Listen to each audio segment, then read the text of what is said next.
विज्ञान पाठ्य योजना, विषय विज्ञान, टॉपिक होगा सूक्ष्मदर्शी, कक्षा 6। विद्यालय का नाम आप अपने हिसाब से लिख लेंगे। टॉपिक सूक्ष्मदर्शी डालेंगे प्रकरण में।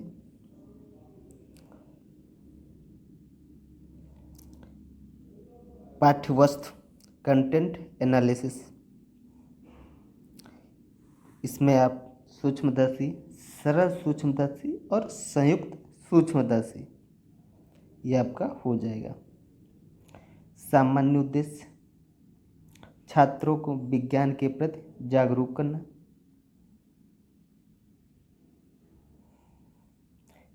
वैज्ञानिक तथ्यों एवं प्रयोगों का ज्ञान कराना।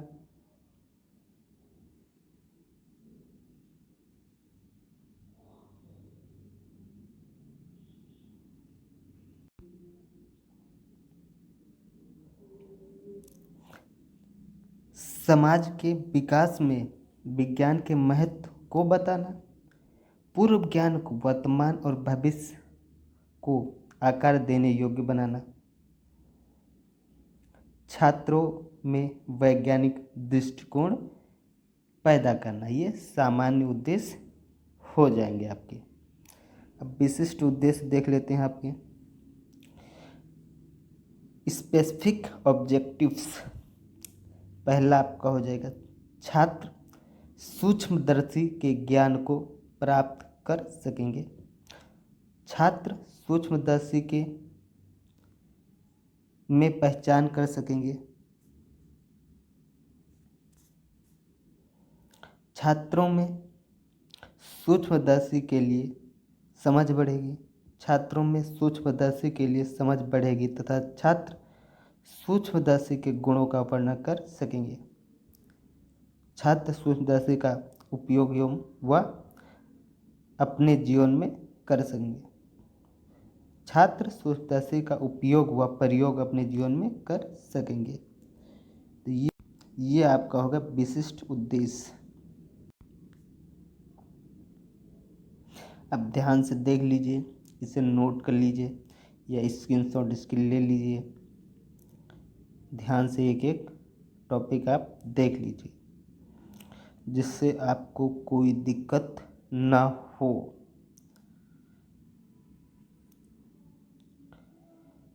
छात्र सूक्ष्मदर्शी के लिए सामान्य निष्कर्ष प्राप्त कर सकेंगे। छात्र सूक्ष्मदर्शी व उनके प्रयोगों में रुचि लेंगे। अब शिक्षण सामग्री, टीचिंग एड्स क्या क्या होंगे? चौक डाल सकते हैं, डस्टर डाल सकते हैं, श्यामपट्ट, चार्ट, पॉइंटर, या आपके पास कोई और चीज़ है यूज कर रहे हैं उसको भी आप डाल सकते हैं। तो कोई दिक्कत नहीं होनी चाहिए आपको। पूर्व ज्ञान क्या है छात्रों का? प्रीवियस नॉलेज, छात्रों को सूक्ष्मदर्शी का सामान्य जानकारी है। ये चीज़ आप डालेंगे। अब आ जाते हैं आपकी प्रस्तावना प्रश्न पे। इंट्रोडक्ट क्वेश्चन। तो पहला प्रश्न आप क्या करेंगे? प्रतिबिंब किसे कहते हैं? उत्तर क्या मिलेगा? छात्र क्रियाएं क्या होंगी? किसी वस्तु की छाया को प्रतिबिंब कहते हैं। दूसरा प्रश्न आप पुट क्या करेंगे? बिंब और प्रतिबिंब में क्या अंतर है? बिंब किसी वस्तु को तथा उसकी छाया को प्रतिबिंब कहते हैं। ये आपके दो प्रश्न हो जाएंगे। इसको आप ध्यान से देखिए। तीसरा प्रश्न आपको सूक्ष्म वस्तुओं के देखने के लिए किस यंत्र का उपयोग किया जाता है? जवाब में आप बच्चों से क्या देंगे?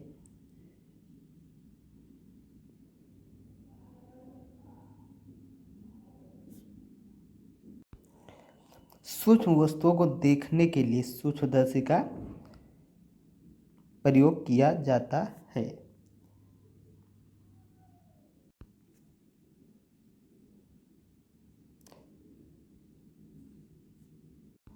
सूक्ष्मदर्शी की कार्यविधि, यह आपका हो जाएगा समस्यात्मक प्रश्न।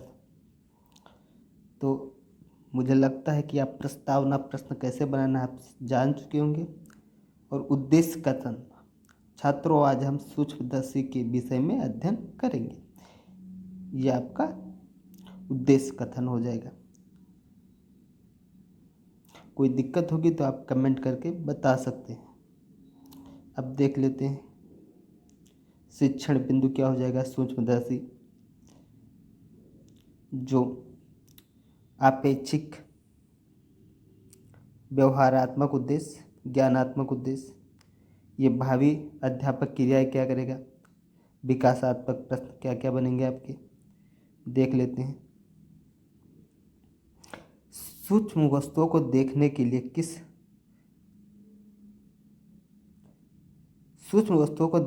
लिए किस प्रकाशीय यंत्र का प्रयोग करते हैं, तो आपका उद्देश्य, छात्र क्या इस पर प्रतिक्रिया करेंगे। सूक्ष्मदर्शी सूक्ष्म वस्तुओं को देखने में प्रयुक्त होता है। ये कौन सा मेथड प्रयोग किया गया है, ये प्रश्नोत्तर विधि का प्रयोग किया गया है। दूसरा प्रश्न आप करते हैं, सूक्ष्मदर्शी कितने प्रकार के होते हैं। सूक्ष्मदर्शी कितने प्रकार के होते हैं, ये आपका समस्यात्मक प्रश्न हो जाएगा। और विधि तो वही आपकी प्रश्नोत्तर विधि।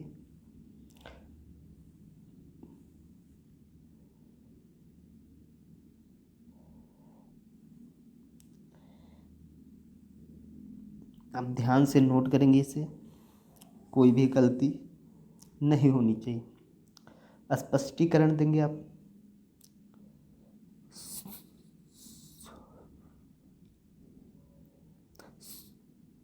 सूक्ष्मदर्शी की सहायता से पास स्थित सूक्ष्म वस्तुओं को देखा जा सकता है। इसके द्वारा वस्तु का आभासी प्रतिबिंब बनता है, लेकिन स्पष्ट दिखाई पड़ता है। ये दो प्रकार के होते हैं, सरल सूक्ष्मदर्शी और संयुक्त सूक्ष्मदर्शी। बोधात्मक प्रश्न हो जाए, सूक्ष्मदर्शी कितने प्रकार के होते हैं, उत्तर हो जाएगा आपका 2 प्रकार के, सरल सूक्ष्मदर्शी, संयुक्त सूक्ष्मदर्शी। यह विधि प्रश्नोत्तर विधि, ये कौन दे रहा है 2 प्रकार की, ये छात्र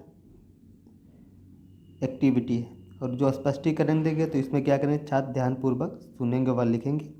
और ये स्पष्टीकरण का मेथड कौन सा होगा, व्याख्यान विधि होगी। तो ये चीज़ क्लियर हो गई होगी। अब देख लेते हैं सरल सूक्ष्मदर्शी।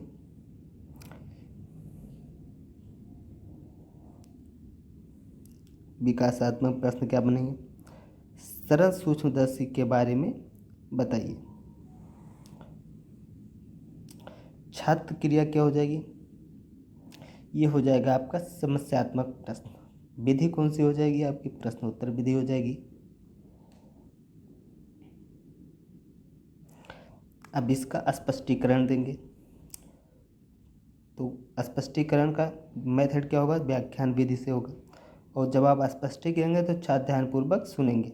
अब देखते हैं, सरल सूक्ष्मदर्शी का उपयोग बहुत छोटे अक्षरों अथवा प्रयोगशाला में किया जाता है, क्योंकि इसके द्वारा आँख पर बना कोण छोटा होता है। सरल सूक्ष्मदर्शी एक कम फोकस दूरी का उत्तल लेंस है, जिसे प्राय हैंडल लगे फ्रेम में बना दिया जाता है। अब बोधात्मक प्रश्न क्या हो जाए, छात्र सरल सूक्ष्मदर्शी के बारे में जान गए हैं, ठीक। ये बोधात्मक प्रश्न क्या बनेगा, सरल सूक्ष्मदर्शी कौन सा लेंस लगा होता है, तो ये कौन सा लेंस लगा होता है, उत्तल लेंस लगा होता है आपका। ये विधि कौन सी हो जाएगी, प्रश्नोत्तर विधि हो जाएगी आप। तो ये आपका सरल सूक्ष्मदर्शी कंप्लीट हो गया। आप पूरे का स्क्रीनशॉट ले लेंगे, ध्यान से देखेंगे, कोई चीज़ छूट ना जाए, मिस ना हो कोई चीज़। अब संयुक्त सूक्ष्मदर्शी के बारे में अध्ययन करते हैं। विकासात्मक प्रश्न क्या बनेंगे, अति सूक्ष्म बैक्टीरिया को देखने के लिए क्या प्रयोग किया जाता है? आपका उत्तर क्या हो जाएगा? संयुक्त सूक्ष्मदर्शी का प्रयोग किया जाता है। विधि कौन सी हो जाएगी आपकी? विधि हो जाएगी प्रश्नोत्तर विधि।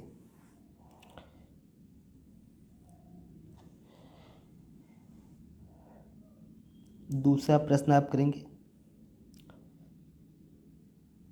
इसका उपयोग क्या है? ये समस्यात्मक प्रश्न बन जाएगा। उसके बाद आप स्पष्टीकरण देंगे। संयुक्त सूक्ष्मदर्शी का उपयोग पास स्थित छोटी वस्तुओं को स्पष्ट देखने के लिए किया जाता है। इसकी आवर्धन क्षमता सहज सूक्ष्मदर्शी से अधिक होती है। इसे जीव व वनस्पति विज्ञान में अति सूक्ष्म जीवों को देखने में किया जाता है। इसके साथ साथ खून या बलगम की जांच के लिए भी इसका प्रयोग किया जाता है। इसमें क्या करेंगे, जब ये आप स्पष्टीकरण देंगे तो छात्र सावधानीपूर्वक सुनेंगे। आप विधि का कौन सा उपयोग कर रहे हैं? व्याख्यान विधि का उपयोग कर रहे हैं स्पष्टीकरण देने के लिए। तो इस चीज़ का आप ध्यान दीजिए। पुनरावृत्ति, शिक्षण बिंदु पुनरावृत्ति आ जाएगा आपका। भावी अध्यापक क्रियाएं क्या होंगी? यहाँ पे आप लिखेंगे सूक्ष्मदर्शी कितने प्रकार के होते हैं?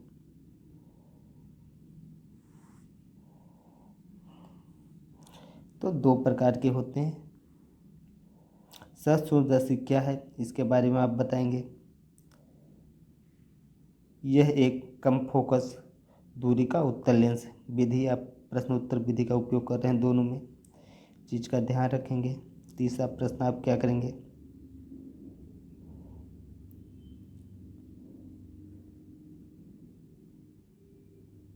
सूक्ष्मदर्शी किसे कहते हैं?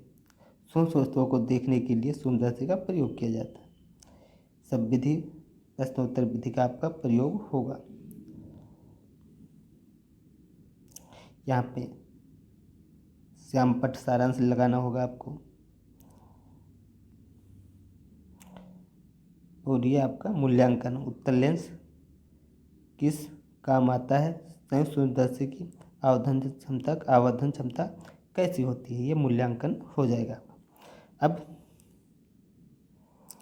कक्ष निरीक्षक एवं कक्षा कार्य। छात्राध्यापक श्यामपट्ट पर लिखे कार्य को विद्यार्थियों को कॉपी पे उतारने को कहेगा तथा स्वयं कक्षा का निरीक्षण करेंगे। असाइनमेंट वो क्या हो जाएगा? Home assignment. सूक्ष्मदर्शी के प्रकारों को बताइए, संयुक्त सूक्ष्मदर्शी के बारे में बताइए, सहज सूक्ष्मदर्शी के बारे में बताइए। यह आपका गृह कार्य हो जाएगा।